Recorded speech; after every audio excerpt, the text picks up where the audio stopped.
Hi hello ನಮಸ್ತೆ ಎಲ್ಲರಿಗೂ S media ಚಾನಲಿನ ಮತ್ತೊಂದು ವಿಡಿಯೋಗೆ ಸ್ವಾಗತ ಸುಸ್ವಾಗತ. ಸ್ನೇಹಿತರೆ, ಎಲ್ಲರೂ ಹೇಗಿದ್ದೀರಾ? ಎಲ್ಲರೂ ಚೆನ್ನಾಗಿದ್ದೀರಾ ಅಂದ್ಕೊಂಡಿದ್ದೀನಿ. ಹೋಪ್ ನಾನು ಕೂಡ ತುಂಬಾ ಚೆನ್ನಾಗಿದ್ದೀನಿ. ಎಲ್ಲರೂ ಚೆನ್ನಾಗಿದ್ದೀರಾ ಅಂದ್ಕೊಂಡು ಭಾವಿಸ್ಕೊಂಡು ಇವತ್ತಿನ ಒಂದು ವಿಡಿಯೋನ ಶುರು ಮಾಡಿಬಿಡೋಣ. ಇವತ್ತಿನ ಒಂದು ವಿಡಿಯೋದಲ್ಲಿ ಸ್ನೇಹಿತರೆ, ಮೇ 31ನೇ ತಾರೀಕು ಜ್ಯೇಷ್ಠ ಹುಣ್ಣಿಮೆ ಅಥವಾ ಕಾರ ಹುಣ್ಣಿಮೆ. ಸ್ನೇಹಿತರೆ, ಈ ಹುಣ್ಣಿಮೆಯ ಮಹತ್ವ ಸಾಕಷ್ಟು ಇದೆ ಅಂತಲೇ ಹೇಳ್ಬೋದು. ಈ ಹುಣ್ಣಿಮೆಯ ದಿನ ಮಹತ್ವ ಮತ್ತು ಆಚರಣೆಗಳ ಬಗ್ಗೆ ತಿಳಿಸ್ಕೊಡ್ತಾ ಹೋಗ್ತೀನಿ. ಇದರ ಜೊತೆಗೆ ಈ 5 ರಾಶಿಯವರಿಗೆ ಸ್ನೇಹಿತರೆ, ಮಹಾಲಕ್ಷ್ಮಿಯ ಕೃಪೆಯಿಂದ ಧನ ಸಂಪತ್ತು ಅಭಿವೃದ್ಧಿ ಅಂತಲೇ ಹೇಳ್ಬೋದು. ಹಾಗಿದ್ರೆ ಈ 5 ರಾಶಿಯವರು ಯಾರ್ಯಾರು, ಏನೆಲ್ಲ ಅದೃಷ್ಟದ ಫಲಗಳನ್ನು ಗಳಿಸಲಿದ್ದೀರಿ, ಯಾವುದರ ಬಗ್ಗೆ ಎಚ್ಚರಿಕೆ ವಹಿಸಬೇಕು, ಇನ್ನು ಗುರು ಸಂಚಾರ ಕೂಡ ಇದೆ ಸ್ನೇಹಿತರೆ. ಈ ಗುರು ಸಂಚಾರದಿಂದ ಈ 5 ರಾಶಿಯವರಿಗೆ ಲಕ್ಷಾಧಿಪತಿಗಳಾಗುವಂತಹ ಯೋಗ, ಅದೃಷ್ಟವೋ ಅದೃಷ್ಟ ಅಂತಾನೆ ಹೇಳಬಹುದು. ಹಾಗಿದ್ರೆ ಈ 5 ರಾಶಿಯವರು ಯಾರ್ಯಾರು, ಏನೆಲ್ಲ ಅದೃಷ್ಟದ ಫಲಗಳನ್ನು ಗಳಿಸಲಿದ್ದೀರಿ, ಯಾವುದರ ಬಗ್ಗೆ ಎಚ್ಚರಿಕೆ ವಹಿಸಬೇಕು, ಏನೆಲ್ಲ ಪರಿಹಾರವನ್ನು ಈ ದಿನ ಮಾಡಬೇಕು ಅನ್ನೋದನ್ನ ಕಂಪ್ಲೀಟ್ ಆಗಿ ಸ್ನೇಹಿತರೆ ಸಂಪೂರ್ಣವಾಗಿ ತಿಳಿಸ್ಕೊಡ್ತಾ ಹೋಗ್ತೀನಿ. ಇದನ್ನೆಲ್ಲ ತಿಳ್ಕೋಬೇಕು ಅಂದರೆ ಎಲ್ಲೂ ಕೂಡ ವಿಡಿಯೋನ ಸ್ಕಿಪ್ ಮಾಡಬಾರ್ದು. ಅಂದರೆ ವಿಡಿಯೋನ ಕಟ್ ಮಾಡಿ ಓಡಿಸ್ಕೊಂಡೋಗಿ ನೋಡ್ತೀನಿ ಅಂದರೆ ಫುಲ್ ಇನ್ಫಾರ್ಮೇಷನ್ ಅರ್ಥ ಆಗಲ್ಲ. ಸೊ ಹಾಗಾಗಿ ಎಲ್ಲ ವಿಡಿಯೋದಲ್ಲೂ ತಿಳಿಸ್ತಾ ಇರ್ತೀನಿ. ಮೊದಲಿಂದ ಕೊನೆ ತನಕ ವಿಡಿಯೋನ ವಾಚ್ ಮಾಡಿ. ವಿಡಿಯೋದಲ್ಲಿ ಒಳ್ಳೆ ಮಾಹಿತಿ ಸಿಕ್ಕಿದ್ದಲ್ಲಿ ತಪ್ಪದೆ ವಿಡಿಯೋಗೊಂದು ಲೈಕ್ ಕೊಟ್ಟು, ಇನ್ನೂ ನನ್ನ ಚಾನಲ್ನ ಸಬ್ಸ್ಕ್ರೈಬ್ ಮಾಡ್ಕೊಳ್ದೇ ನೋಡ್ತಿದ್ರೆ ದಯವಿಟ್ಟು ಎಸ್ ಮೀಡಿಯಾಗೆ ಸಬ್ಸ್ಕ್ರೈಬ್ ಆಗಿ ನಿಮ್ಮ ಅಭಿಪ್ರಾಯಗಳನ್ನು ಕಮೆಂಟ್ ಬಾಕ್ಸಲ್ಲಿ ತಿಳಿಸಿ. ಯಾರೆಲ್ಲ ಸಬ್ಸ್ಕ್ರೈಬ್ ಮಾಡಿಕೊಂಡು ಪ್ರತಿನಿತ್ಯ ವಿಡಿಯೋ ವಾಚ್ ಮಾಡ್ತಿದ್ದೀರಾ ಅಂಥವರಿಗೆ ಥ್ಯಾಂಕ್ ಯು ಸೋ ಮಚ್ ಅಂತ ಹೇಳ್ತಾ ವಿಡಿಯೋದ ಕಡೆ ಗಮನ ಕೊಟ್ಬಿಡೋಣ. ಓಂ ನಮೋ ಚಂದ್ರಾಯ ನಮಃ ಅಂತ ಕಮೆಂಟ್ ಮಾಡಿ. ಚಂದ್ರನ ಅನುಗ್ರಹದಿಂದ ನಿಮ್ಮ ಜೀವನದಲ್ಲಿರುವ ಕಷ್ಟಗಳು, ಸಮಸ್ಯೆಗಳು ಎಲ್ಲವೂ ಕೂಡ ನಿವಾರಣೆಯಾಗಿ ಸ್ನೇಹಿತರೆ ಸಾಕಷ್ಟು ಅದೃಷ್ಟದ ಫಲಗಳನ್ನು ಗಳಿಸಲಿ ಅಂತ ಕೇಳ್ಕೊತಾ ವಿಡಿಯೋದ ಕಡೆ ಗಮನ ಕೊಟ್ಬಿಡೋಣ. ಮೊದಲನೇದಾಗಿ ಈ 5 ರಾಶಿಯವರ ಬಗ್ಗೆ ತಿಳಿಸ್ಕೊಡ್ತೀನಿ. ಆನಂತರ ಸ್ನೇಹಿತರೆ, ಹುಣ್ಣಿಮೆಯ ದಿನ ಏನೆಲ್ಲ ಪರಿಹಾರವನ್ನು ಮಾಡಬೇಕು ಅನ್ನೋದನ್ನ ತಿಳಿಸ್ಕೊಡ್ತೀನಿ. ಸೊ ಹಾಗಾಗಿ ಎಲ್ಲೂ ಕೂಡ ಸ್ಕಿಪ್ ಮಾಡ್ದೇ ಕೊನೆಯ ತನಕ ವಾಚ್ ಮಾಡಿ. ವಿಡಿಯೋಗೆ ಇನ್ನೂ ಕೂಡ ಲೈಕ್ ಕೊಟ್ಟಿಲ್ಲ ಅಂದರೆ ದಯವಿಟ್ಟು ಲೈಕ್ ಮಾಡಿ. ಸಬ್ಸ್ಕ್ರೈಬ್ ಆಗಿಲ್ಲ ಅಂದರೆ ಎಸ್ ಮೀಡಿಯಾಗೆ ಸಬ್ಸ್ಕ್ರೈಬ್ ಆಗಿ. ಹೆಚ್ಚು ಫ್ಯಾಮಿಲಿಗೆ, ಫ್ರೆಂಡ್ಸ್ಗೆ ಈ ವಿಡಿಯೋನ ಸ್ನೇಹಿತರೆ ದಯವಿಟ್ಟು ಶೇರ್ ಮಾಡಿ. ನಿಮ್ಮ ಹಿತೈಷಿಗಳಿಗೆ ನಿಮ್ಮ ಕಡೆಯಿಂದ ಅದೃಷ್ಟದ ಭವಿಷ್ಯವನ್ನು ಅವರು ಕೂಡ ತಿಳ್ಕೊಂಡಂಗಾಗುತ್ತೆ. ಗುರು ಸಂಚಾರದಿಂದ ಮಹಾರಾಜಿ ಯೋಗ. ಈ 5 ರಾಶಿಯವರಿಗೆ ಲಕ್ಷಾಧಿಪತಿಗಳಾಗುವಂತಹ ಯೋಗ, ಅದೃಷ್ಟವೇ ಬದಲು ಅಂತಲೇ ಹೇಳಬಹುದು. 2026ರ ಅತ್ಯಂತ ಮಹತ್ವದ ಜ್ಯೋತಿಷ್ಯದ ಘಟನೆಗಳಲ್ಲಿ ಒಂದಾದ ಗುರು ಸಂಚಾರವು ಸ್ನೇಹಿತರೆ ಮೇ 31ರಂದು ನಡೆಯಲಿದ್ದು, ದೇವಗುರು ಬೃಹಸ್ಪತಿ ಕರ್ಕಟಕ ರಾಶಿಗೆ ಪ್ರವೇಶಿಸಲಿದ್ದಾರೆ. ಜ್ಯೋತಿಷ್ಯ ಶಾಸ್ತ್ರದ ಪ್ರಕಾರ ಗುರು ತನ್ನ ಉತ್ತುಂಗದ ರಾಶಿಯಾದ ಕಟಕಕ್ಕೆ ಪ್ರವೇಶಿಸಿದಾಗ ಅತ್ಯಂತ ಶುಭಕರವಾದಂತಹ ಹಂಸರಾಜಯೋಗ ನಿರ್ಮಾಣವಾಗುತ್ತದೆ. ಈ ಹಂಸರಾಜಯೋಗವು ಪಂಚಮಹಾಪುರುಷ ರಾಜಯೋಗಗಳಲ್ಲಿ ಒಂದಾಗಿ ಪರಿಗಣಿಸಲ್ಪಟ್ಟಿದೆ ಅಂತಲೇ ಹೇಳ್ಬೋದು. ವ್ಯಕ್ತಿಯ ಜೀವನದಲ್ಲಿ ಯಶಸ್ಸು, ಐಶ್ವರ್ಯ, ಗೌರವ ಮತ್ತು ಅದೃಷ್ಟವನ್ನು ಹೆಚ್ಚಿಸುವಂತಹ ಶಕ್ತಿಯನ್ನು ಹೊಂದಿದೆ ಎಂದು ನಂಬಲಾಗಿದೆ. ಹಂಸರಾಜಯೋಗವು ಅತ್ಯಂತ ಪ್ರಭಾವಶಾಲಿ ಮತ್ತು ಶಕ್ತಿಶಾಲಿ ಗ್ರಹಗಳ ಸಂಯೋಜನೆಯಾಗಿದೆ. ಈ ಯೋಗದ ಪ್ರಭಾವದಿಂದಾಗಿ ಸ್ನೇಹಿತರೆ ವ್ಯಕ್ತಿಯ ಜೀವನದಲ್ಲಿ ಮಹತ್ವದ ಬದಲಾವಣೆಗಳು ಸಂಭವಿಸಬಹುದು. ಗುರುವು ಸ್ನೇಹಿತರೆ ಮೇ 31ರಂದು ಸ್ನೇಹಿತರೆ ಕಟಕ ರಾಶಿಯಲ್ಲಿ ಸಂಚರಿಸಲಿದ್ದು, ನಂತರ ಸಿಂಹ ರಾಶಿಗೆ ಪ್ರವೇಶಿಸಲಿದ್ದಾರೆ. ಹೀಗಾಗಿ ಜೂನ್ನಿಂದ ಅಕ್ಟೋಬರ್ವರೆಗೂ ಕೂಡ ಈ ಅವಧಿ ಅನೇಕ ರಾಶಿಗಳಿಗೆ ವಿಶೇಷ ಫಲಿತಾಂಶಗಳನ್ನು ತಂದುಕೊಡಲಿದೆ. ಹಾಗಾದರೆ ಈ ಗುರು ಸಂಚಾರದಿಂದಾಗಿ ಯಾವ ರಾಶಿಗಳಿಗೆ ಹೆಚ್ಚು ಲಾಭವಾಗಲಿದೆ ಎಂಬುದನ್ನು ತಿಳಿದುಕೊಳ್ಳಲು ಕುತೂಹಲ ನಿಮಗಿದ್ದರೆ ವಿಡಿಯೋವನ್ನು ಮೊದಲಿಂದ ಕೊನೆ ತನಕ ವಿಡಿಯೋನ ವಾಚ್ ಮಾಡಿ. 2026ರಲ್ಲಿ ಗುರು ಗೋಚರ ನಡೆಯಲಿರುವಂತಹ ಗುರು ಸಂಚಾರವು ಜ್ಯೋತಿಷ್ಯ ದೃಷ್ಟಿಯಿಂದ ಅತ್ಯಂತ ಮಹತ್ವದ ಘಟನೆಯಾಗಿ ಪರಿಗಣಿಸಲಾಗಿದೆ. ಸ್ನೇಹಿತರೆ, ದೇವಗುರು ಬೃಹಸ್ಪತಿ ತನ್ನ ಉತ್ತುಂಗದ ರಾಶಿಯಾದ ಕಟಕ ರಾಶಿಗೆ ಪ್ರವೇಶಿಸಲಿದ್ದು, ಈ ಸಂಚಾರದಿಂದ ಅತ್ಯಂತ ಶುಭಕರವಾದಂತಹ ಹಂಸರಾಜಯೋಗ ನಿರ್ಮಾಣಗೊಳ್ಳಲಿದೆ. ಜ್ಯೋತಿಷ್ಯ ಶಾಸ್ತ್ರದಲ್ಲಿ ಹಂಸರಾಜಯೋಗವನ್ನು ಪಂಚಮಹಾಪುರುಷ ರಾಜಯೋಗಗಳಲ್ಲಿ ಒಂದಾಗಿ ಪರಿಗಣಿಸಲಾಗಿದೆ. ಇದರಿಂದ ಈ ಯೋಗವು ವ್ಯಕ್ತಿಯ ಜೀವನದಲ್ಲಿ ಪ್ರಗತಿ, ಗೌರವ, ಆರ್ಥಿಕ ಅಭಿವೃದ್ಧಿ ಮತ್ತು ಅದೃಷ್ಟದ ಬಾಗಿಲು ತೆರೆಯುವಂತಹ ಶಕ್ತಿಯನ್ನು ಹೊಂದಿದೆ ಎಂದು ನಂಬಲಾಗಿದೆ. ಈ ಸಮಯದಲ್ಲಿ ವಿಶೇಷವಾಗಿ ಋಷಭ, ಮಿಥುನ ಸೇರಿದಂತೆ 5 ರಾಶಿಗಳಿಗೆ ಗುರುವಿನ ಅನುಗ್ರಹ ದೊರೆಯುವಂತಹ ಸೂಚನೆಗಳಿವೆ. ಹಾಗಿದ್ರೆ ಆ ಲಕ್ಕಿ ರಾಶಿಗಳು ಯಾವ್ಯಾವು? 2026ರ ಅತ್ಯಂತ ಮಹತ್ವದ ಜ್ಯೋತಿಷ್ಯದ ಘಟನೆಗಳಲ್ಲಿ ಒಂದಾದಂತಹ ಗುರು ಸಂಚಾರವು ಹುಣ್ಣಿಮೆಯ ದಿನವೇ ಕೂಡ ನಡೆಯಲಿದ್ದು ಸ್ನೇಹಿತರೆ, ದೇವಗುರು ಬೃಹಸ್ಪತಿ ಕರ್ಕಟಕ ರಾಶಿಗೆ ಪ್ರವೇಶಿಸಲಿದ್ದಾರೆ. ಜ್ಯೋತಿಷ್ಯ ಶಾಸ್ತ್ರದ ಪ್ರಕಾರ ಗುರು ತನ್ನ ಉತ್ತುಂಗ ರಾಶಿಯಾದ ಕಟಕಕ್ಕೆ ಪ್ರವೇಶಿಸಿದಾಗ ಅತ್ಯಂತ ಶುಭಕರವಾದಂತಹ ಅಂಶ ರಾಜಯೋಗ ನಿರ್ಮಾಣವಾಗುತ್ತದೆ. ಈ ಅಂಶ ರಾಜಯೋಗವು ಪಂಚಮಹಾಪುರುಷ ರಾಜಯೋಗಗಳಲ್ಲಿ ಒಂದಾಗಿದೆ ಅಂತಲೇ ಹೇಳಬಹುದು. ಅಂಶ ರಾಜಯೋಗವು ಅತ್ಯಂತ ಪ್ರಭಾವಶಾಲಿ ಮತ್ತು ಶಕ್ತಿಶಾಲಿ ಗ್ರಹಗಳ ಸಂಯೋಜನೆಯಾಗಲಿದೆ. ಈ ಪ್ರಭಾವದಿಂದ ವ್ಯಕ್ತಿಯ ಜೀವನದಲ್ಲಿ ಮಹತ್ವದ ಬದಲಾವಣೆಗಳು ಸಂಭವಿಸಬಹುದು. ಸ್ನೇಹಿತರೆ, ಹಾಗಾದರೆ ಗುರು ಸಂಚಾರದಿಂದ ಯಾವ ಯಾವ ರಾಶಿಯವರಿಗೆ ಹೆಚ್ಚು ಲಾಭ ಸಿಗಲಿದೆ, ಸುಖ ಸಂಪತ್ತು ಹೆಚ್ಚಳವಾಗಲಿದೆ ಅನ್ನೋದನ್ನ ನೋಡ್ತಾ ಹೋಗೋಣ. ಮೊದಲನೇ ಅದೃಷ್ಟ ರಾಶಿ ಬಂದು ಕಟಕ ರಾಶಿಯವರಿಗೆ. ಕಟಕ ರಾಶಿಯ ಜನರಿಗೆ ಸ್ನೇಹಿತರೆ 2026 ಮೇ 31ರಂದು ನಡೆಯಲಿರುವಂತಹ ಗುರು ಸಂಚಾರವು ಈ ಹುಣ್ಣಿಮೆಯ ದಿನದಿಂದ ಕಟಕ ರಾಶಿಯವರಿಗೆ ಅತ್ಯಂತ ಮಹತ್ವದ ಮತ್ತು ಶುಭಕರವಾದಂತಹ ಸಮಯ. ದೇವಗುರು ಬೃಹಸ್ಪತಿ ನಿಮ್ಮ ಲಗ್ನ ರಾಶಿಯಾದ ಕಟಕದಲ್ಲಿಯೇ ಸಂಚರಿಸಲಿದ್ದು, ಇದರ ಪರಿಣಾಮವಾಗಿ ಅತ್ಯಂತ ಶುಭಕರವಾದಂತಹ ಅಂಶ ರಾಜಯೋಗ ನಿರ್ಮಾಣವಾಗುತ್ತಿದೆ. ಜ್ಯೋತಿಷ್ಯ ಶಾಸ್ತ್ರದಲ್ಲಿ ಈ ಯೋಗವನ್ನು ಅಪಾರ ಅದೃಷ್ಟ, ಗೌರವ, ಆರ್ಥಿಕ ವೃದ್ಧಿ ಮತ್ತು ಜೀವನದಲ್ಲಿ ಪ್ರಗತಿಯನ್ನು ತರುವಂತಹ ಶಕ್ತಿಶಾಲಿ ಗ್ರಹ ಸಂಯೋಜನೆ ಎಂದು ಪರಿಗಣಿಸಲಾಗುತ್ತದೆ. ಗುರು ನಿಮ್ಮ ಮೊದಲನೇ ಮನೆಯಲ್ಲಿ ಸಂಚರಿಸುವುದರಿಂದ ನಿಮ್ಮ ವ್ಯಕ್ತಿತ್ವದಲ್ಲಿ ಸಕಾರಾತ್ಮಕ ಬದಲಾವಣೆಗಳು ಕಾಣಿಸಬಹುದು. ಆತ್ಮವಿಶ್ವಾಸ ಹೆಚ್ಚಾಗಲಿದ್ದು, ಸಮಾಜದಲ್ಲಿ ನಿಮ್ಮ ಪ್ರಭಾವ ಮತ್ತು ಗೌರವ ಹೆಚ್ಚಾಗುವಂತಹ ಸಾಧ್ಯತೆ ಇದೆ. ವಿಶೇಷವಾಗಿ ಗಣ್ಯ ವ್ಯಕ್ತಿಗಳು, ಹಿರಿಯರು ಮತ್ತು ಪ್ರಭಾವಿ ಜನರೊಂದಿಗೆ ಉತ್ತಮ ಸಂಪರ್ಕಗಳು ನಿರ್ಮಾಣವಾಗಬಹುದು. ಈ ಹೊಸ ಪರಿಚಯಗಳು ಭವಿಷ್ಯದಲ್ಲಿ ನಿಮ್ಮ ವೃತ್ತಿ ಮತ್ತು ವೈಯಕ್ತಿಕ ಜೀವನಕ್ಕೆ ಲಾಭದಾಯಕವಾಗಬಹುದು. ಈ ಅವಧಿಯಲ್ಲಿ ಪ್ರಯಾಣಗಳಿಗೆ ಸಂಬಂಧಿಸಿದಂತೆ ಕೂಡ ಉತ್ತಮ ಅವಕಾಶಗಳು ಸಿಗುವಂತಹ ಸಾಧ್ಯತೆ ಇದೆ. ಉದ್ಯೋಗ, ವ್ಯವಹಾರ ಅಥವಾ ವೈಯಕ್ತಿಕ ಕಾರಣಗಳಿಂದ ದೂರ ಪ್ರಯಾಣ ಮಾಡುವಂತಹ ಸಾಧ್ಯತೆ ಇದ್ದು, ಕೆಲವರಿಗೆ ವಿದೇಶ ಪ್ರಯಾಣದ ಯೋಗವೂ ಕೂಡ ಕಾಣಿಸಬಹುದು. ಈ ಪ್ರಯಾಣಗಳು ಭವಿಷ್ಯದಲ್ಲಿ ಹೊಸ ಅವಕಾಶಗಳು ಮತ್ತು ಆರ್ಥಿಕ ಲಾಭಗಳನ್ನು ತಂದುಕೊಡಬಹುದಾಗಿದೆ. ಸ್ನೇಹಿತರೆ, ಜ್ಯೋತಿಷ್ಯ ಶಾಸ್ತ್ರದ ಪ್ರಕಾರ ಈ ಹುಣ್ಣಿಮೆಯ ದಿನ ಗುರು ಸಂಚಾರದಿಂದ ಹಣಕಾಸಿನ ವಿಚಾರಗಳಲ್ಲಿ ಈ ಸಮಯ ಲಾಭದಾಯಕವಾಗಿರಲಿದೆ. ನಿಮ್ಮ ಪರಿಶ್ರಮಕ್ಕೆ ತಕ್ಕ ಪ್ರತಿಫಲ ದೊರೆಯುವಂತಹ ಸಾಧ್ಯತೆ ಇದ್ದು, ಹೊಸ ಆದಾಯ ಮೂಲಗಳು ಸೃಷ್ಟಿಯಾಗಬಹುದು. ವ್ಯಾಪಾರ ಮತ್ತು ಉದ್ಯೋಗ ಎರಡರಲ್ಲಿಯೂ ಕೂಡ ಪ್ರಗತಿ ಕಂಡುಬರಬಹುದು. ಹಿಂದೆ ಸ್ಥಗಿತಗೊಂಡಿದ್ದ ಕೆಲಸಗಳು ಪೂರ್ಣಗೊಳ್ಳುವಂತಹ ಸಾಧ್ಯತೆ ಕೂಡ ಇದೆ ಅಂತಲೇ ಹೇಳಬಹುದು. ಒಟ್ಟಾರೆಯಾಗಿ ಈ ರಾಶಿಯವರು ಏನೆಲ್ಲ ಅದೃಷ್ಟದ ಫಲಗಳನ್ನು ಗಳಿಸಲಿದ್ದೀರಿ ಅನ್ನೋದನ್ನ ಕಂಪ್ಲೀಟ್ ಆಗಿ ತಿಳಿಸ್ಕೊಟ್ಟಿದ್ದೀನಿ. ಇನ್ನು ಮುಂದಿನ ರಾಶಿಯವರ ಬಗ್ಗೆ ಹೇಳೋದಾದರೆ ಮಕರ ರಾಶಿಯವರಿಗೆ ಈ ಜ್ಯೇಷ್ಠ ಹುಣ್ಣಿಮೆ ಅಥವಾ ಕಾರ ಪೂರ್ಣಿಮೆ ದಿನ ಸ್ನೇಹಿತರೆ ಮಕರ ರಾಶಿಯವರಿಗೆ ಯಶಸ್ಸು, ಅದೃಷ್ಟ ಮತ್ತು ಪ್ರಗತಿಯ ಸಮಯ ಅಂತಲೇ ಹೇಳಬಹುದು. 2026ರಲ್ಲಿ ನಡೆಯಲಿರುವಂತಹ ಗುರು ಸಂಚಾರವು ಮಕರ ರಾಶಿಯವರಿಗೆ ಸ್ನೇಹಿತರೆ ಹಲವಾರು ಶುಭಕರ ಫಲಿತಾಂಶಗಳನ್ನು ತಂದುಕೊಡುವಂತಹ ಸಾಧ್ಯತೆ ಇದೆ. ಈ ಅವಧಿಯಲ್ಲಿ ದೇವಗುರು ಬೃಹಸ್ಪತಿ ನಿಮ್ಮ ಜಾತಕದ 7ನೇ ಮನೆಯಲ್ಲಿ ಸಂಚರಿಸಲಿದ್ದು, ಇದರ ಪರಿಣಾಮವಾಗಿ ವೈಯಕ್ತಿಕ ಜೀವನ, ವೃತ್ತಿ ಜೀವನ ಮತ್ತು ವ್ಯಾಪಾರ ಕ್ಷೇತ್ರಗಳಲ್ಲಿ ಸಕಾರಾತ್ಮಕ ಬದಲಾವಣೆಗಳು ಕಾಣಿಸಬಹುದು. ವಿಶೇಷವಾಗಿ ಅಂಶ ರಾಜಯೋಗದ ಪ್ರಭಾವದಿಂದ ನೀವು ಕೈಗೊಳ್ಳುವಂತಹ ಹಲವಾರು ಕಾರ್ಯಗಳಲ್ಲಿ ಅದೃಷ್ಟದ ಸಂಪೂರ್ಣ ಬೆಂಬಲ ದೊರೆಯುವಂತಹ ಸಾಧ್ಯತೆ ಇದೆ. ಈ ಸಮಯದಲ್ಲಿ ಮಕರ ರಾಶಿಯವರು ತಮ್ಮ ಪ್ರಯತ್ನಗಳಲ್ಲಿ ಯಶಸ್ಸನ್ನು ಸುಲಭವಾಗಿ ಸಾಧಿಸುವಂತಹ ಸಾಧ್ಯತೆ ಹೆಚ್ಚಾಗಿದೆ. ಸ್ನೇಹಿತರೆ, ಈ ಹುಣ್ಣಿಮೆ ಶುಭ ಹುಣ್ಣಿಮೆ ಅಂತಲೇ ಹೇಳಬಹುದು. ಶಕ್ತಿಶಾಲಿಯಾದಂತಹ ಭಯಂಕರ ಅದೃಷ್ಟವನ್ನು ನೀಡುವಂತಹ ಹುಣ್ಣಿಮೆ, ಲಾಭಾಧಿಪತಿಯಾಗುವಂತಹ ಹುಣ್ಣಿಮೆ ಅಂತಲೇ ಹೇಳ್ಬೋದು. ಈ 5 ರಾಶಿಯವರಿಗೆ ಕೆಲವೊಮ್ಮೆ ಸಣ್ಣ ಅಡೆತಡೆಗಳು, ಅಡಚಣೆಗಳು ಅಥವಾ ವಿಳಂಬಗಳು ಎದುರಾದರೂ ಅಂತಿಮವಾಗಿ ಕೆಲಸಗಳು ನಿಮ್ಮ ಪರವಾಗಿ ಸಾಗುವಂತಹ ಸಾಧ್ಯತೆ ಇದೆ. ನೀವು ದೀರ್ಘಕಾಲದಿಂದ ಕಾಯುತ್ತಿದ್ದಂತಹ ಯೋಜನೆಗಳು ಅಥವಾ ಕಾರ್ಯಗಳು ಈಗ ಪೂರ್ಣಗೊಳ್ಳಬಹುದು ಸ್ನೇಹಿತರೆ. ಇದರಿಂದ ಮನಸ್ಸಿಗೆ ನೆಮ್ಮದಿ ಮತ್ತು ಆತ್ಮವಿಶ್ವಾಸ ಹೆಚ್ಚಾಗಬಹುದು. ವೃತ್ತಿ ಜೀವನದ ದೃಷ್ಟಿಯಿಂದ ಈ ಅವಧಿ ಬಹಳ ಅನುಕೂಲಕರವಾಗಿರಲಿದೆ. ಉದ್ಯೋಗದಲ್ಲಿರುವವರಿಗೆ ಹೊಸ ಅವಕಾಶಗಳು, ಮೇಲಧಿಕಾರಿಗಳ ಮೆಚ್ಚುಗೆ ಮತ್ತು ವೃತ್ತಿ ಪ್ರಗತಿಯ ಸೂಚನೆಗಳಿವೆ. ವ್ಯಾಪಾರ ಕ್ಷೇತ್ರದಲ್ಲಿ ಇರುವವರಿಗೆ ಹೊಸ ಪಾಲುದಾರಿಕೆಗಳು ಅಥವಾ ಲಾಭದಾಯಕದ ಒಪ್ಪಂದಗಳು ದೊರೆಯಬಹುದು.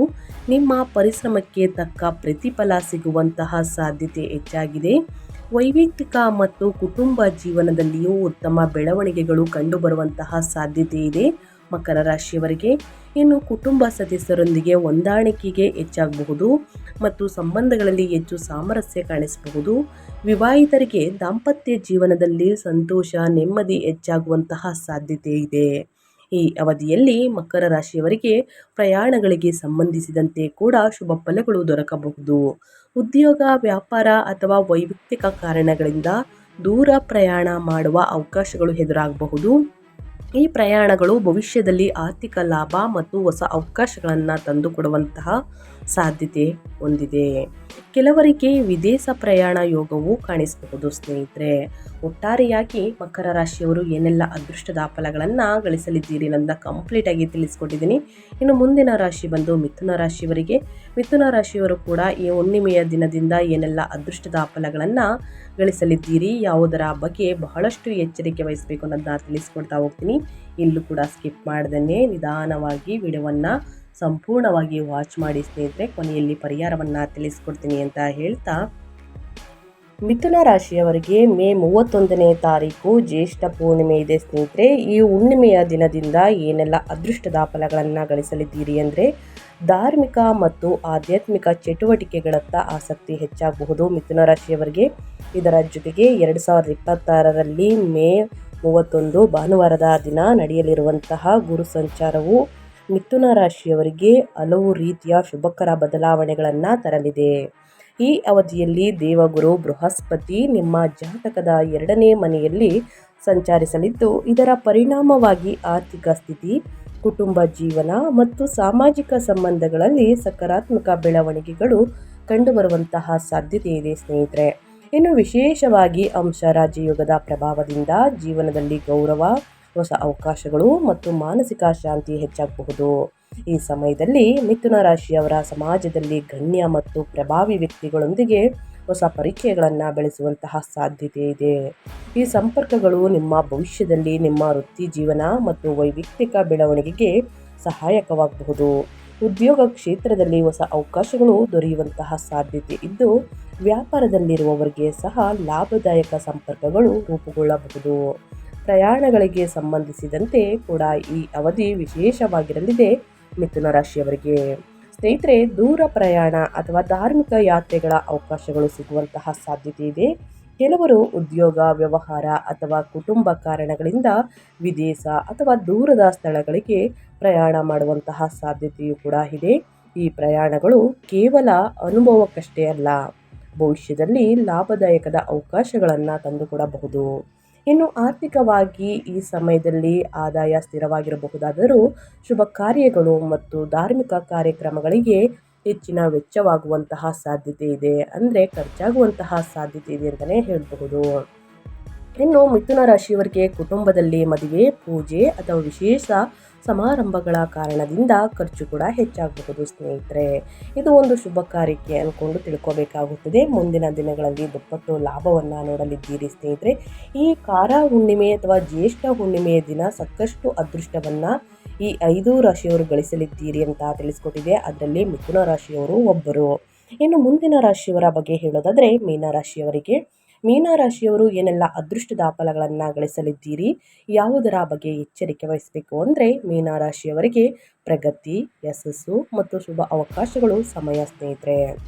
ಇದೇ ಮೇ 31ನೇ ತಾರೀಕು ಗುರು ಸಂಚಾರದ ಜೊತೆಗೆ ಈ ಶುಭ ಹುಣ್ಣಿಮೆ ಇರುವ ಕಾರಣ ಮೀನರಾಶಿಯವರಿಗೆ 2026ರಲ್ಲಿ ನಡೆಯಲಿರುವಂತಹ ಗುರು ಸಂಚಾರವು ಮೀನರಾಶಿಯವರಿಗೆ ಅತ್ಯಂತ ಶುಭಕರ ಮತ್ತು ಲಾಭದಾಯಕ. ಈ ಅವಧಿಯಲ್ಲಿ ದೇವಗುರು ಬೃಹಸ್ಪತಿ ನಿಮ್ಮ ಜಾತಕದ 5ನೇ ಮನೆಯಲ್ಲಿ ಸಂಚರಿಸಲಿದ್ದು ಸ್ನೇಹಿತರೆ, ಇದು ಜ್ಯೋತಿಷ್ಯ ಶಾಸ್ತ್ರದ ಪ್ರಕಾರ ಶಿಕ್ಷಣ, ಸಂತಾನ, ಪ್ರೀತಿ, ಬುದ್ಧಿವಂತಿಕೆ ಮತ್ತು ಸೃಜನಶೀಲತೆಯ ಮನೆ ಎಂದು ಪರಿಗಣಿಸಲಾಗುತ್ತದೆ. ಹೀಗಾಗಿ ಮೀನರಾಶಿಯವರಿಗೆ ಈ ಸಂಚಾರದಿಂದಾಗಿ ಪರಿಣಾಮವಾಗಿ ಮೀನರಾಶಿಯವರ ಜೀವನದ ಹಲವು ಕ್ಷೇತ್ರಗಳಲ್ಲಿ ಮಹತ್ವದ ಪ್ರಗತಿಯನ್ನು ಅನುಭವಿಸಬಹುದು. ಇನ್ನು ನಿಮ್ಮ ಆರ್ಥಿಕ ಮತ್ತು ಭೌತಿಕ ಸುಖಗಳ ವಿಚಾರದಲ್ಲಿ ಈ ಸಮಯ ಅತ್ಯಂತ ಅನುಕೂಲಕರವಾಗಿರಲಿದೆ ಅಂತಲೇ ಹೇಳಬಹುದು. ಆಸ್ತಿ, ಮನೆ ಅಥವಾ ವಾಹನ ಖರೀದಿಗೆ ಸಂಬಂಧಿಸಿದ ಶುಭ ಯೋಗಗಳು ನಿರ್ಮಾಣವಾಗುವಂತಹ ಸಾಧ್ಯತೆ ಇದೆ. ಕೆಲವರು ಹೊಸ ಮನೆ ಅಥವಾ ವಾಹನವನ್ನು ಖರೀದಿಸುವಂತಹ ಕನಸನ್ನು ನನಸಾಗಿಸಬಹುದು. ಹಣಕಾಸಿನ ಸ್ಥಿತಿಯಲ್ಲಿಯೂ ಕೂಡ ಸುಧಾರಣೆ ಕಂಡು ಬರಲಿದ್ದು ಆರ್ಥಿಕವಾಗಿ ಹೆಚ್ಚು ಸ್ಥಿರತೆ ಮತ್ತು ನೆಮ್ಮದಿ ದೊರೆಯಬಹುದಾಗಿದೆ. ವಿದ್ಯಾರ್ಥಿಗಳಿಗೆ ಈ ಅವಧಿ ವಿಶೇಷವಾಗಿ ಲಾಭದಾಯಕವಾಗಿರಲಿದೆ ಅಂತಲೇ ಹೇಳಬಹುದು. ಇನ್ನು ವಿವಾಹದ ನಿರೀಕ್ಷೆಯಲ್ಲಿ ಇರುವವರಿಗೆ ಕೂಡ ಈ ಗುರು ಸಂಚಾರ ಶುಭ ಸೂಚನೆಗಳನ್ನು ನೀಡುತ್ತಿದೆ. ಅಂದರೆ ಯಾರಿಗೆ ಮದುವೆಯಾಗಿಲ್ಲ, ಅವಿವಾಹಿತರಿಗೆ ಮದುವೆ ಪ್ರಸ್ತಾಪಗಳು ಬರಬಹುದು ಸ್ನೇಹಿತರೆ. ಒಳ್ಳೆಯ ಸಂಬಂಧಗಳು, ಉತ್ತಮ ಸಂಬಂಧಗಳು ದೊರೆಯುವಂತಹ ಸಾಧ್ಯತೆ ಇದ್ದು ಮದುವೆಯ ಮಾತುಕತೆಗಳು ಯಶಸ್ವಿಯಾಗಿ ಮುಂದುವರಿಯಬಹುದು ಸ್ನೇಹಿತರೆ. ಇನ್ನು ಕುಟುಂಬದಲ್ಲಿ ಸಂತೋಷ ಮತ್ತು ಶುಭ ಕಾರ್ಯಕ್ರಮಗಳ ವಾತಾವರಣ ನಿರ್ಮಾಣವಾಗುವಂತಹ ಸಾಧ್ಯತೆ ಇದೆ ಮೀನರಾಶಿಯವರಿಗೆ. ಇನ್ನು ನೀವು ಕೈಗೊಳ್ಳುವಂತಹ ಹಲವಾರು ಕಾರ್ಯಗಳಲ್ಲಿ ಅದೃಷ್ಟದ ಸಂಪೂರ್ಣ ಬೆಂಬಲ ದೊರೆಯುವಂತಹ ಸಾಧ್ಯತೆ ಇದೆ. ಹೊಸ ಯೋಜನೆಗಳು ಯಶಸ್ಸನ್ನು ಕಾಣಬಹುದು ಮತ್ತು ನೀವು ನಿಮ್ಮ ಗುರಿಗಳತ್ತ ವೇಗವಾಗಿ ಮುನ್ನಡೆಯುವಿರಿ. ಒಟ್ಟಾರೆಯಾಗಿ ಹೇಳಬೇಕು ಅಂದರೆ 2026 ಮೇ 31ನೇ ತಾರೀಕು ಜ್ಯೇಷ್ಠ ಪೂರ್ಣಿಮೆ ಅಥವಾ ಹುಣ್ಣಿಮೆ ಗುರು ಸಂಚಾರವು ಮೀನರಾಶಿಯವರಿಗೆ ಆರ್ಥಿಕ ಸುಧಾರಣೆ, ಶಿಕ್ಷಣದಲ್ಲಿ ಯಶಸ್ಸು, ವಿವಾಹ ಯೋಗ, ಜೀವನದಲ್ಲಿ ಪ್ರಗತಿಯನ್ನು ತಂದುಕೊಡುವಂತಹ ಅತ್ಯಂತ ವಿಶೇಷ ಸಮಯವಾಗಿರಲಿದೆ ಅಂತಲೇ ಹೇಳಬಹುದು. ಶುಭ ಸಮಯವಾಗಿರಲಿದೆ ಸ್ನೇಹಿತರೆ. ಇನ್ನು ಮುಂದಿನ ರಾಶಿಯವರ ಬಗ್ಗೆ ಹೇಳೋದಾದರೆ ವೃಷಭ ರಾಶಿಯವರಿಗೆ. ವೃಷಭ ರಾಶಿಯವರು ಏನೆಲ್ಲ ಅದೃಷ್ಟದ ಫಲಗಳನ್ನು ಗಳಿಸಲಿದ್ದೀರಿ ಅಂದರೆ, ಒಟ್ಟಾರೆಯಾಗಿ ಹೇಳಬೇಕು ಅಂದರೆ ವೃಷಭ ರಾಶಿಯವರಿಗೆ ಗಮನಾರ್ಹ ಆರ್ಥಿಕ ಲಾಭಗಳು ಕಾಯುತ್ತಿವೆ ಅಂತಲೇ ಹೇಳಬಹುದು. ವೃಷಭ ರಾಶಿಯವರಿಗೆ 2026 ಮೇ 31ರ ನಂತರನೂ ಕೂಡ ಗುರು ಸಂಚಾರವು ಹಲವು ರೀತಿಯ ಸಕಾರಾತ್ಮಕ ಬದಲಾವಣೆಗಳನ್ನು ತಂದುಕೊಡುವಂತಹ ಸಾಧ್ಯತೆ ಇದೆ. ಈ ಅವಧಿಯಲ್ಲಿ ದೇವಗುರು ಬೃಹಸ್ಪತಿ ಸ್ನೇಹಿತರೆ, ಬೃಹಸ್ಪತಿ ನಿಮ್ಮ ಜಾತಕದ 3ನೇ ಮನೆಯಲ್ಲಿ ಸಂಚರಿಸಲಿದ್ದು ಇದರ ಪರಿಣಾಮವಾಗಿ ಧೈರ್ಯ, ಆತ್ಮವಿಶ್ವಾಸ ಮತ್ತು ಆರ್ಥಿಕ ಅವಕಾಶಗಳಲ್ಲಿ ಹೆಚ್ಚಳವಾಗುವಂತಹ ಸೂಚನೆಗಳಿವೆ. ಈ ಸಮಯದಲ್ಲಿ ನಿಮ್ಮ ಆದಾಯದಲ್ಲಿ ಉತ್ತಮ ವೃದ್ಧಿ ಕಂಡುಬರಬಹುದು. ಹೊಸ ಆದಾಯದ ಮೂಲಗಳು ತೆರೆಯುವಂತಹ ಸಾಧ್ಯತೆ ಇದ್ದು ನಿಮ್ಮ ಉದ್ಯೋಗ ಮತ್ತು ವ್ಯಾಪಾರ ಕ್ಷೇತ್ರದಲ್ಲಿ ನೀವು ಮಾಡಿದಂತಹ ಪರಿಶ್ರಮಕ್ಕೆ ಉತ್ತಮ ಪ್ರತಿಫಲ ಸಿಗಬಹುದು. ವ್ಯಾಪಾರಿಗಳಿಗೆ ಹೊಸ ಒಪ್ಪಂದಗಳು ಮತ್ತು ಲಾಭದಾಯಕ ಯೋಜನೆಗಳು ದೊರೆಯುವಂತಹ ಸಾಧ್ಯತೆ ಇದೆ. ಕೆಲವರಿಗೆ ಹೂಡಿಕೆಗಳಿಂದಲೂ ಕೂಡ ಉತ್ತಮ ಲಾಭ ದೊರೆಯಬಹುದು. ಹಳೆಯ ಹೂಡಿಕೆ ಅಂದರೆ ಸ್ನೇಹಿತರೆ, ಒಂದಷ್ಟು ಉಳಿತಾಯವನ್ನು ಮಾಡಿ ನೀವು ಹೂಡಿಕೆಯನ್ನು ಮಾಡಿರ್ತೀರ, ಇದರಿಂದ ಲಾಭ ನೋಡಲಿದ್ದೀರಿ. ಆದಾಯ ಹೆಚ್ಚಾದಂತೆ ಖರ್ಚುಗಳು ಕೂಡ ಹೆಚ್ಚಾಗುವಂತಹ ಸಾಧ್ಯತೆ ಇರುವುದರಿಂದ ಹಣಕಾಸಿನ ಯೋಜನೆಗೆ ಹೆಚ್ಚಿನ ಗಮನ ನೀಡುವುದು ಅಗತ್ಯವಾಗಿರುತ್ತದೆ. ವಿಶೇಷವಾಗಿ ಶುಭ ಸಮಾರಂಭಗಳು, ಕುಟುಂಬ ಕಾರ್ಯಕ್ರಮಗಳು ಅಥವಾ ಧಾರ್ಮಿಕ ಆಚರಣೆಗಳಿಗೆ ಹೆಚ್ಚಿನ ಹಣ ವೆಚ್ಚವಾಗಬಹುದು. ಮನೆ ಮಟ್ಟದಲ್ಲಿ ಸಂತೋಷದ ವಾತಾವರಣ ನಿರ್ಮಾಣವಾಗುವಂತಹ ಸಾಧ್ಯತೆ ಇದ್ದು ಕುಟುಂಬದೊಂದಿಗೆ ಸಮಯ ಕಳೆಯುವಂತಹ ಅವಕಾಶಗಳು ಹೆಚ್ಚಾಗಬಹುದು. ಇದರ ಜೊತೆಗೆ ಈ ಅವಧಿಯಲ್ಲಿ ನಿಮ್ಮ ಆತ್ಮವಿಶ್ವಾಸ ಮತ್ತು ಧೈರ್ಯ ಹೆಚ್ಚಾಗಲಿದ್ದು ಹೊಸ ಕೆಲಸಗಳನ್ನು ಆರಂಭಿಸಲು ಉತ್ಸಾಹವನ್ನು ದೊರೆಯಬಹುದು. ಪ್ರಯಾಣಗಳಿಗೆ ಸಂಬಂಧಿಸಿದಂತೆ ಕೂಡ ಶುಭ ಫಲಗಳು ಕಾಣಿಸಬಹುದು. ಕೆಲವು ಪ್ರಯಾಣಗಳು ಭವಿಷ್ಯದಲ್ಲಿ ಲಾಭದಾಯಕದ ಅವಕಾಶಗಳನ್ನು ತಂದುಕೊಡಬಹುದು ಸ್ನೇಹಿತರೆ. ಒಟ್ಟಾರೆಯಾಗಿ ವೃಷಭ ರಾಶಿಯವರು ಏನೆಲ್ಲ ಅದೃಷ್ಟದ ಫಲಗಳನ್ನು ಗಳಿಸಲಿದ್ದೀರಿ ನನ್ನ ಕಂಪ್ಲೀಟಾಗಿ ತಿಳಿಸ್ಕೊಟ್ಟಿದ್ದೀನಿ. ಇನ್ನು ಮುಂದಿನ ರಾಶಿಯವರ ಬಗ್ಗೆ ಹೇಳೋದಾದರೆ ಕನ್ಯಾ ರಾಶಿಯವರಿಗೆ. ಕನ್ಯಾ ರಾಶಿಯವರು ಏನೆಲ್ಲ ಅದೃಷ್ಟವನ್ನು ನೋಡಲಿದ್ದೀರಿ ಅಂದರೆ, 2026ರಲ್ಲಿ ನಡೆಯಲಿರುವಂತಹ ಗುರು ಸಂಚಾರವು ಕನ್ಯಾ ರಾಶಿಯವರಿಗೆ ಅತ್ಯಂತ ಲಾಭದಾಯಕ ಮತ್ತು ಶುಭಕರವಾದ ಫಲಿತಾಂಶಗಳನ್ನು ತಂದುಕೊಡುವಂತಹ ಸಾಧ್ಯತೆ ಇದೆ. ಈ ಅವಧಿಯಲ್ಲಿ ದೇವಗುರು ಬೃಹಸ್ಪತಿ ನಿಮ್ಮ ಜಾತಕದ 11ನೇ ಮನೆಯಲ್ಲಿ ಸಂಚರಿಸಲಿದ್ದು ಇದು ನಿಮಗೆ ಜ್ಯೋತಿಷ್ಯ ಶಾಸ್ತ್ರದ ಪ್ರಕಾರ ಲಾಭ, ಆದಾಯದ ಆಸೆಗಳ ಪೂರ್ಣತೆ ಮತ್ತು ಹೊಸ ಅವಕಾಶಗಳ ಮನೆ ಎಂದು ಪರಿಗಣಿಸಲಾಗುತ್ತದೆ. ಹೀಗಾಗಿ ಈ ಸಂಚಾರದ ಪರಿಣಾಮವಾಗಿ ಕನ್ಯಾ ರಾಶಿಯವರ ಜೀವನದಲ್ಲಿ ಹಲವು ಕ್ಷೇತ್ರಗಳಲ್ಲಿ ಮಹತ್ವದ ಪ್ರಗತಿಯನ್ನು ಅನುಭವಿಸಬಹುದು. ಇನ್ನು ನಿಮ್ಮ ಆರ್ಥಿಕವಾಗಿ ಈ ಅವಧಿ ನಿಮಗೆ ಅತ್ಯಂತ ಅನುಕೂಲಕರವಾಗಿರಲಿದೆ. ಆದಾಯದಲ್ಲಿ ಹೆಚ್ಚಳವಾಗುವಂತಹ ಸಾಧ್ಯತೆ ಇದ್ದು ಹಲವು ಮೂಲಗಳಿಂದ ಸ್ನೇಹಿತರೆ ಹಣದ ಲಾಭ ದೊರೆಯಬಹುದು. ಹಳೆಯ ಹೂಡಿಕೆಗಳಿಂದ ಉತ್ತಮ ಫಲ ದೊರೆಯುವಂತಹ ಸಾಧ್ಯತೆ ಇದೆ. ಕೆಲವರು ವಾಹನ, ಮನೆ ಅಥವಾ ಇತರ ಮೌಲ್ಯಯುತ ಸ್ವತ್ತುಗಳನ್ನು ಖರೀದಿಸಲು ಹಣ ವೆಚ್ಚ ಮಾಡುವಂತಹ ಸಾಧ್ಯತೆಗಳು ಕಾಣಿಸುತ್ತಿವೆ ಕನ್ಯಾ ರಾಶಿಯವರಿಗೆ. ಇನ್ನು ನಿಮ್ಮ ಆರ್ಥಿಕ ಸ್ಥಿರತೆ ಹೆಚ್ಚಾಗುವುದರಿಂದ ಮನಸ್ಸಿಗೆ ನೆಮ್ಮದಿ ದೊರೆಯಬಹುದು. ಈ ಸಮಯದಲ್ಲಿ ನಿಮ್ಮ ಅದೃಷ್ಟವು ಸಂಪೂರ್ಣ ಬೆಂಬಲ ನೀಡುವಂತಹ ಸಾಧ್ಯತೆ ಇದೆ. ನೀವು ಕೈಗೊಂಡ ಕೆಲಸಗಳು ನಿರೀಕ್ಷೆಗಿಂತ ಸುಲಭವಾಗಿ ಯಶಸ್ಸನ್ನು ಕಾಣಬಹುದು. ವೃತ್ತಿ ಜೀವನದಲ್ಲಿ ಹೊಸ ಅವಕಾಶಗಳು ಎದುರಾಗಲಿದ್ದು, ಉದ್ಯೋಗದಲ್ಲಿರುವವರಿಗೆ ಬಡ್ತಿ, ವೇತನ ಹೆಚ್ಚಳ ಅಥವಾ ಹೊಸ ಜವಾಬ್ದಾರಿಗಳ ಸಾಧ್ಯತೆ ಕೂಡ ಇದೆ. ವ್ಯಾಪಾರ ಕ್ಷೇತ್ರದಲ್ಲಿರುವವರಿಗೆ ಹೊಸ ಒಪ್ಪಂದಗಳು ಮತ್ತು ಲಾಭದಾಯಕದ ಯೋಜನೆಗಳು ದೊರೆಯಬಹುದು. ಉದ್ಯೋಗ ಬದಲಾವಣೆ ಯೋಚಿಸುತ್ತಿರುವವರಿಗೆ ಈ ಅವಧಿ ವಿಶೇಷವಾಗಿ ಶುಭಕರವಾಗಿರಲಿದೆ. ನೀವು ಬಹುಕಾಲದಿಂದ ಕಾಯುತ್ತಿದ್ದಂತಹ ಅವಕಾಶಗಳು ಈಗ ದೊರೆಯುವಂತಹ ಸಾಧ್ಯತೆ ಇದ್ದು, ಹೊಸ ಸಂಸ್ಥೆ ಅಥವಾ ಉತ್ತಮ ಸ್ಥಾನದಲ್ಲಿ ಕೆಲಸ ಸಿಗುವಂತಹ ಸಾಧ್ಯತೆ ಹೆಚ್ಚಾಗಿದೆ. ನಿಮ್ಮ ಪ್ರತಿಭೆ ಮತ್ತು ಪರಿಶ್ರಮಕ್ಕೆ ತಕ್ಕ ಮಾನ್ಯತೆ ದೊರೆಯಬಹುದು. ಒಟ್ಟಾರೆಯಾಗಿ ಈ 5 ರಾಶಿಯವರ ಏನೆಲ್ಲ ಅದೃಷ್ಟದ ಫಲಗಳನ್ನು ಗಳಿಸಲಿದ್ದೀರಿ, ಯಾವುದರ ಬಗ್ಗೆ ಎಚ್ಚರಿಕೆ ವಹಿಸಬೇಕು. ಹಾಗಾಗಿ ವಿಡಿಯೋಗೆ ಲೈಕ್ ಮಾಡಿ ಸ್ನೇಹಿತರೆ. ಈ ದಿನ ಏನೆಲ್ಲ ಪರಿಹಾರಗಳನ್ನು ಮಾಡಬೇಕು ಅಂತಂದರೆ, ಜ್ಯೇಷ್ಠ ಹುಣ್ಣಿಮೆಯ ದಿನ ಸ್ನೇಹಿತರೆ ಮಹತ್ವ ಮತ್ತು ಆಚರಣೆಗಳನ್ನು ಕೇಳೋದಾದರೆ, ದಾನ ಧರ್ಮವನ್ನು ಮಾಡಿ ಈ ದಿನದಂದು ಅನ್ನದಾನ, ವಸ್ತ್ರದಾನ ಮತ್ತು ಬಡವರಿಗೆ ಸಹಾಯವನ್ನು ಮಾಡುವುದರಿಂದ ಅಪಾರ ಪುಣ್ಯ ಸಿಗುತ್ತದೆ ಎಂದು ನಂಬಲಾಗಿದೆ. ಇನ್ನು ಸತ್ಯನಾರಾಯಣ ಪೂಜೆಯನ್ನು ಮಾಡಲಾಗುತ್ತದೆ. ಮನೆಯಲ್ಲಿ ಅಥವಾ ದೇವಸ್ಥಾನಗಳಲ್ಲಿ ಸತ್ಯನಾರಾಯಣ ವ್ರತ ಕಥೆಯನ್ನು ಆಲಿಸುವುದು ಮಂಗಳಕರ. ಆಲಿಸುವುದು ಅಂದರೆ ಕೇಳುವುದು. ಇನ್ನು ಲಕ್ಷ್ಮೀ ಪೂಜೆ, ಸಂಪತ್ತು ಮತ್ತು ಸಮೃದ್ಧಿಗಾಗಿ ಲಕ್ಷ್ಮೀ ದೇವಿಗೆ ವಿಶೇಷ ಪೂಜೆಗಳನ್ನು ಮಾಡಲಾಗುತ್ತದೆ. ಜ್ಯೇಷ್ಠ ಹುಣ್ಣಿಮೆಯು ನಮ್ಮ ಹಿಂದೂ ಧರ್ಮದಲ್ಲಿ ಅತ್ಯಂತ ಪವಿತ್ರವಾದಂತಹ ದಿನವಾಗಿದೆ. ಇದು ಜ್ಯೇಷ್ಠ ಮಾಸದ ಕೊನೆಯ ದಿನ ಮತ್ತು ಹುಣ್ಣಿಮೆಯ ತಿಥಿ.